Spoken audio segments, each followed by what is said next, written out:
This is a short video of my upgrade of the WLtoys 124019 with the foam tires on, threw a front wing on there, front spoiler, upgraded the electronics. I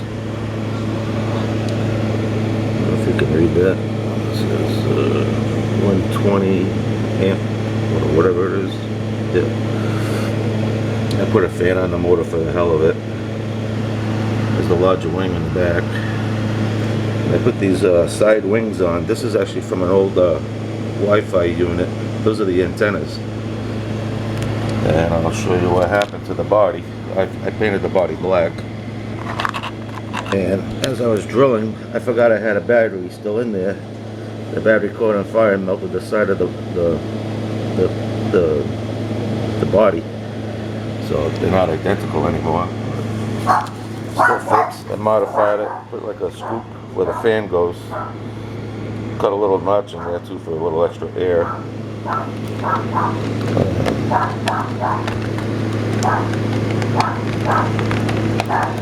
So it kind of sits like that.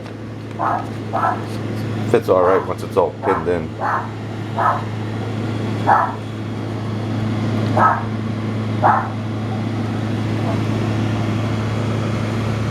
And that's it. Thanks for watching.